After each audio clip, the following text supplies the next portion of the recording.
Hey friends, welcome to Ivy's Fortress. I'm Ashante, your reading friend, and today's book we have The Can Man by Laura E. Williams, illustrated by Craig Orback.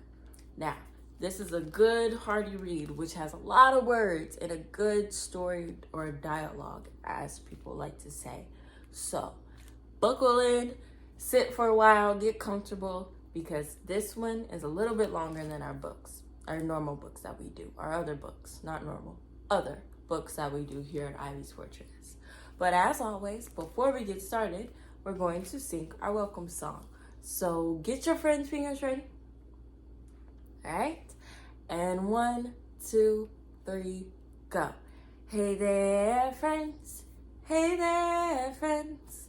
Welcome to Ivy's Fortress. Hey there, friends.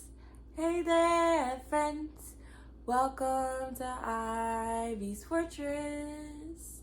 I'm glad to see you here with us. I'm happy that you're near. Come along on our adventure to bring you lots of cheer.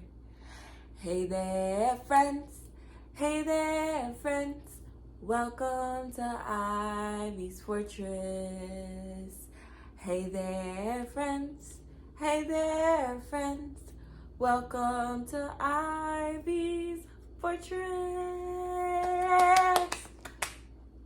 All right. So, I will give you a little bit of a disclaimer. This book is about a person who does not have a home. And sometimes when we see homeless people, we don't know exactly their story or their experiences to get them to that point. So the best thing to do is treat them with empathy and treat them how you would want to be treated if you didn't have a home. And I think that would involve some type of kindness or nice behavior, or maybe something positive to uplift their spirits or make them feel comfortable where they are. Or maybe read the room and see that they want to be completely left alone. Sometimes we have to figure out the hard way, but I like to figure out the easy way by just observing and using observation skills like visuals or hearing or maybe speaking and saying hello and see how they respond. Okay, now let's get reading. The Can Man by Laura E. Williams, illustrated by Craig Orback. Lee and Low Books Incorporated.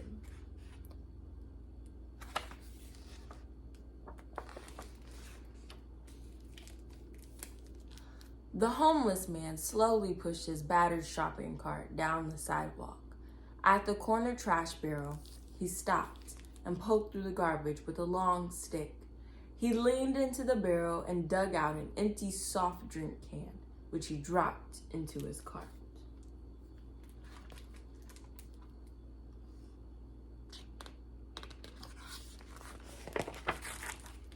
As he approached Tim, the man waved. Tim returned the wave with a smile. Almost everyone called the man the Can Man, but not Tim's parents. We remember when Mr. Peters lived in apartment 3C, Tim's mom told him. He used to work at the auto body shop before it went out of business, and he couldn't find another job. He's been down on his luck for quite a while now. Getting chilly, the Can Man said as he rattled by. Tim looked at the gray sky. It sure is, he said. He zipped up his jacket higher and higher and slipped his hands into his pockets.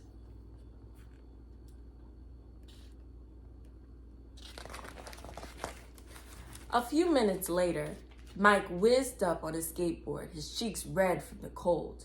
Want to go skateboarding in the park? He asked. Tim shook his head. Nah. It's no fun always borrowing your board and your brother's old gear. Maybe you'll get your own board for your birthday next week. Tim shrugged. Dad says we don't have any extra money for toys or sports stuff this year. Too many bills to pay. Bummer, Mike said. He kicked away from the steps. I'll see you later. Tim watched his friend speed away. Silently, Tim wished for a skateboard for his birthday, even though he knew birthday wishes don't really come true.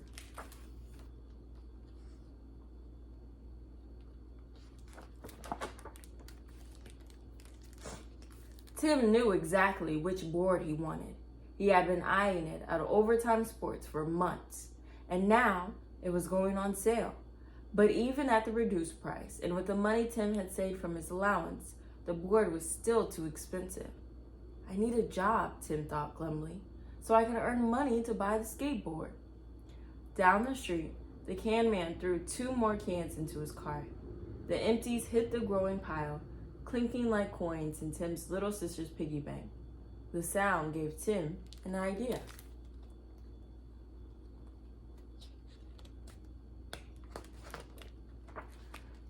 Early Saturday morning, Tim rushed to get dressed. In the kitchen, he grabbed a pair of rubber gloves and 4 big plastic bags from under the sink. "What are you up to?" his mom asked. "I have a job to do," Tim said. Then he added with a grin, "Don't worry, I'll be home in time for lunch." Outside, the cold air raised goosebumps on Tim's arms. He jumped down the stairs and headed for the first trash barrel on the sidewalk. An empty can lay right on top. After checking several more barrels, Tim had filled half a bag of 5 cents a can at the Redemption Center. He figured he would have enough money for a skateboard in no time. How noble of him.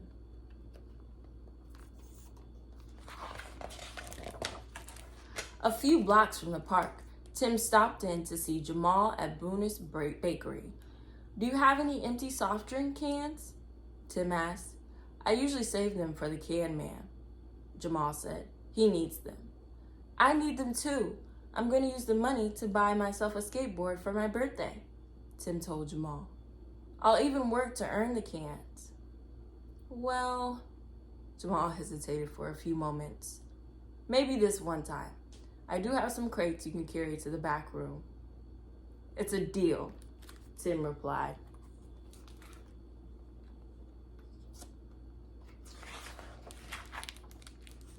After he moved the crates and collected cans as payment, Tim ran down the street, stopping at every trash barrel store and restaurant. By noon, he had 2 full bags of cans. He clattered them up the stairs of his building and plopped them down on the top step. Collecting cans was harder than Tim thought it would be. His gloves were sticky, and his clothes smelled like the root beer he'd spilled on himself. But the thought of a brand new skateboard made him smile. Very soon, he'd have one of his own. No more borrowing Mike's board.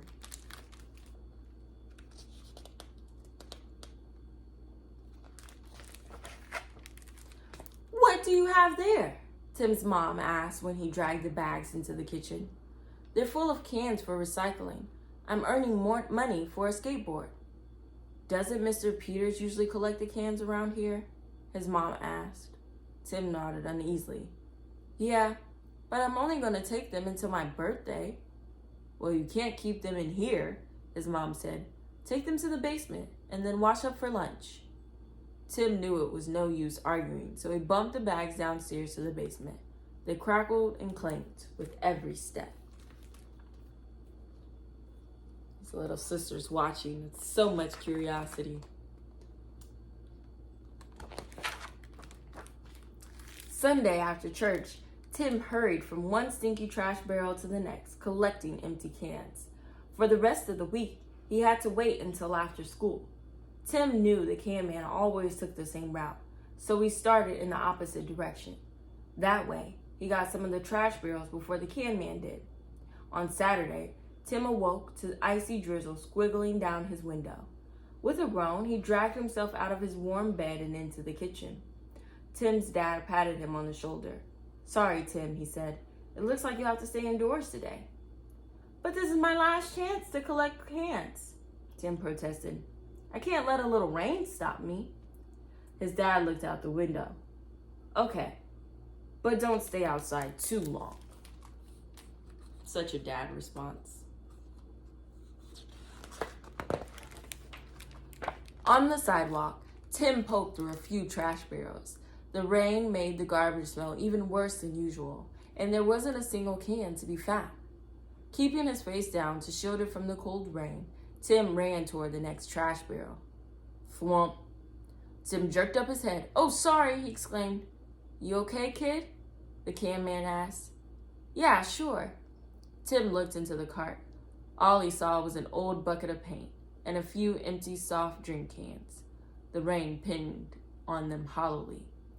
Haven't found many cans lately, the can man said, poking his stick into the trash barrel. How are you doing? I've seen you out collecting. I have 7 bags full of them at home. 7? The can man said, his eyes wide open. My birthday's tomorrow, Tim explained. I'm going to use the money to buy a skateboard. What are you collecting for? The can man shrugged. Wouldn't mind a new coat before the snow starts flying. Tim swallowed. Oh.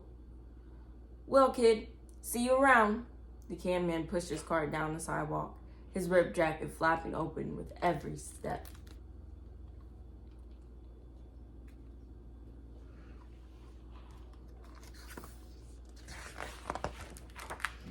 When the rain stopped, Tim called Mike.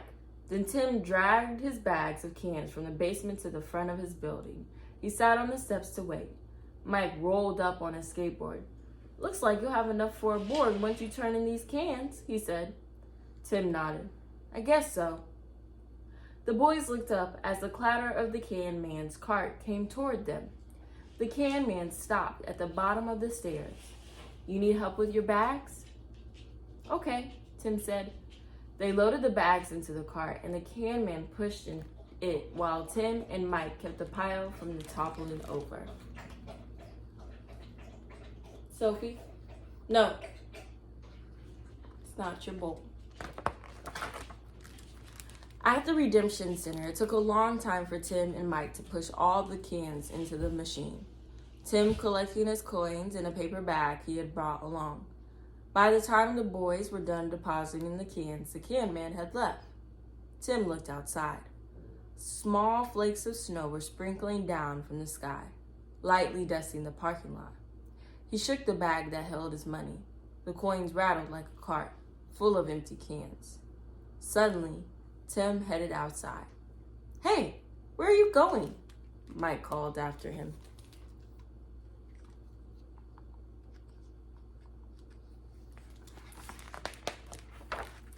Tim ran and caught up with the can man, holding out the bag of coins. Tim said breathlessly, This is the money for you. The can man stared in surprise. But you earned it. You worked hard for your money. It's okay, Tim said. I want you to have it. The can man blinked a few times as though snowflakes had blown into his eyes. Thanks, kid. What's your name, anyway? Tim said. Thanks, Tim. My name's Joe Peters, the can man said, smiling. I know, Tim said. My mom and dad remember you from when you lived in our building. The can man's smile faded. That was a long time ago, he sighed. Then he shook the bags of coins. Thanks again. You're welcome, Tim said. When he got home, Tim plunked down on the first steps of his building. So he wouldn't get a skateboard for his birthday, but somehow it didn't matter that much anymore. That's a very sweet gesture. Super kind. The next day, wearing new birthday jeans, Tim wandered outside to wait for Mike. On the top step, Tim's foot bumped into a large plastic bag. It was tied closed with a long string attached to an empty root beer can. Tim lightly kicked the bag. Something was in it. He untied the string and peeked inside. A skateboard! He gasped. Tim slowly ran his hands over the painted wood and spun the wheels. The skateboard wasn't new, but it was fixed up with a fresh coat of paint and oiled wheels. It even had his name painted neatly across the bottom.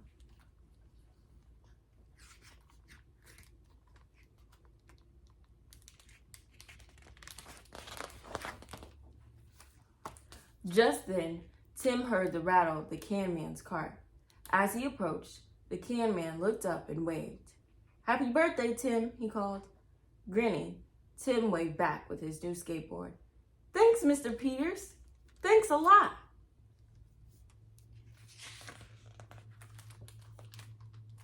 An even more kind gesture.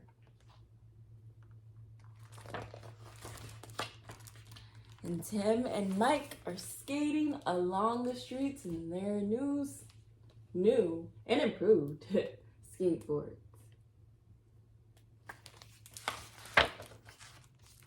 The end. Man, what an interesting book, because sometimes we don't realize how much kindness can do to somebody else. We think being kind is just a way of life sometimes, especially as kids. And it was natural for Tim to use that money to help Mr. Peters get himself a new coat. But for some of us, that would have been a hard bargain to figure out if we should give somebody the money that we worked hard for, or take it for our own pleasure. You got to listen to your spirit. Sometimes your spirit will tell you exactly the answers you need to know. Your spirit lies in your heart. And your body will always let you know the right choices you need to make for yourself. And sometimes it involves other people. Let's read a little bit about our author and illustrator before we close. Laura E. Williams is the author of numerous award-winning picture books and middle grade novels. Born in South Korea and adopted by an American family, Williams has since lived and traveled all over the world. The inspiration for The Can Man came from a man Williams often saw collecting cans, which he stored in an old shopping cart. She and her husband live in Farmington, Connecticut. Visit her on the web at lauraewilliams.com. Greg Orback is a fine artist who has illustrated many highly praised books for children, several of which focus on historical subjects. The Can Man especially appealed to Orback because of its contemporary topic and setting. In addition to creating fine art and illustrations, Orback teaches children's book illustrations and oil painting at local community colleges. He lives near Seattle, Washington. You can find him online at craigorback.com. Well, that's The Can Man for you guys today by Laura E. Williams and illustrated by Craig Orback. I hope you can be encouraged to spread a little kindness with your friendly neighborhood fellows. Now, I'll catch you next time. Bye.